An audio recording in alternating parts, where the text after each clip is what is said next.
So if you really want to help the pollinators, you really want to put out a bowl of water.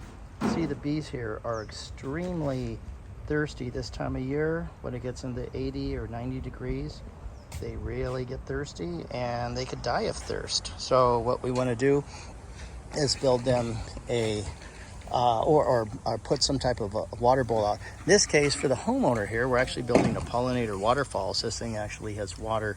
Just turned it off right now. You can see where it's dripping though. We're actually gonna, we left some puddles there too, so when it turns off at night, the pollinators, the moths, and the bats will be able to have a fresh drink of water. Over here, we've got the drip irrigation with native plants. Native plants here, we got the drip irrigation in, and we've got the rainbird valves with the filters on. We're building a food forest down here on the hillside. See, we've got the fruit trees here. We're coming back to build a path over there, and then that way the homeowner will be able to have at least 4 feet. They'll be 4 feet tall. Next year, this apple tree that has 5 different apples in it, they'll be able to just come over here on the top level without having to get a ladder, and they'll be able to just pick apples off the tree. And the same thing goes with all the other fruit trees.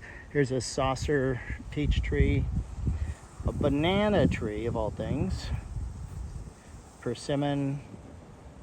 Here's a pear tree with 5 different types of pears. And then here's an avocado tree. Yeah, all these are California natives. If you want to help planet Earth figure out who needs to eat and feed them, it's people and it's pollinators. So we got the Artemisia here, the Californica, it's a California native.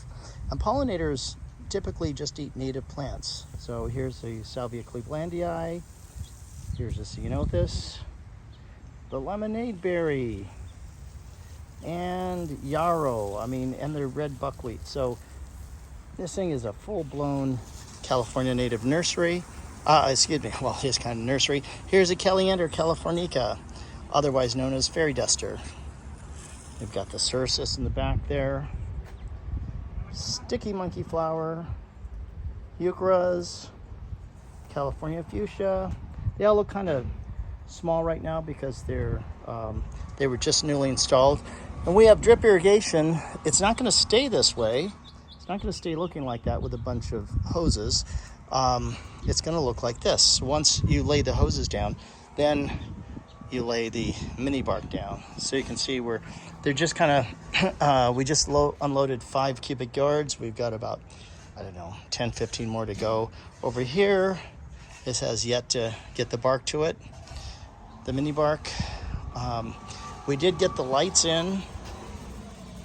The light up at night. We have another pollinator fountain here. And we did put some narrow-leaf milkweed. We'll be able to crawl on the house.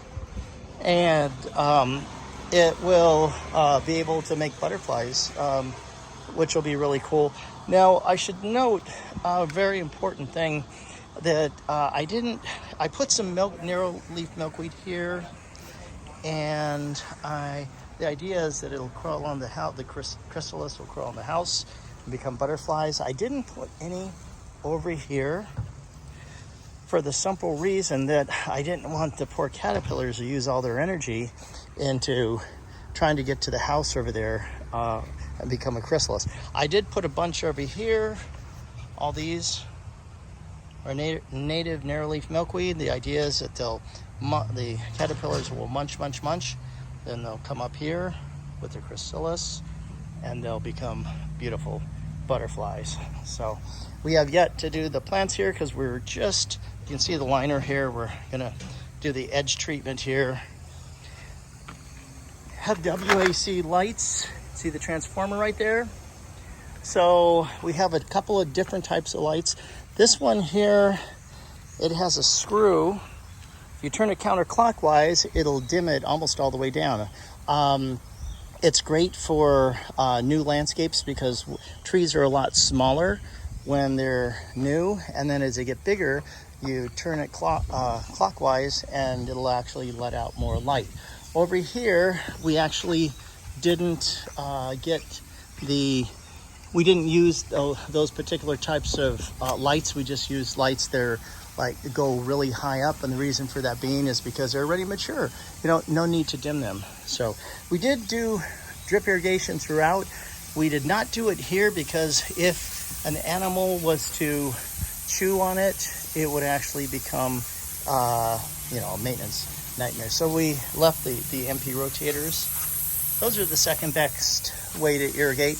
We did put some Pollinator pink powder puffs here. The reason for that being is because you see where the trees kind of thin out at the bottom there? Well, it's very, very important to have privacy for these homeowners. On the other side of this hill where the blue sky is, there's a lot of traffic and sometimes foot traffic. They just look over right into your backyard. So we wanted to make sure that we provide some privacy. And so these espaliered hedges here, they're called Pollinator pink powder puffs. These actually take shade, and they're a favorite with hummingbirds. They love to nest in them. They get a red flower. It looks like a red sea urchin. Really, really wonderful plant to use if you're looking for privacy, something that stays green from the bottom to the top. So that's what we used here.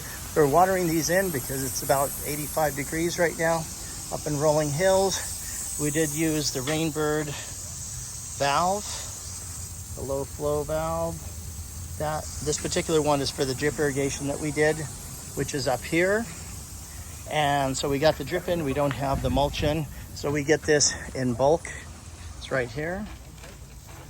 So this is the finished, this is what it looks like when it's all done. Very, very nice and clean. So yeah, and we're watering it in real good. What it looks like. It'll all be watered with drip irrigation. Here's the Abutilon, or California native Abutilon, along with the heucheras. So some more hummingbird sage, which it loves shade. The hummingbird sage does. This place is going to be just magic once it gets all filled in. And the coffee berry, it's a California native. It's also a shrub that can take lots of shade.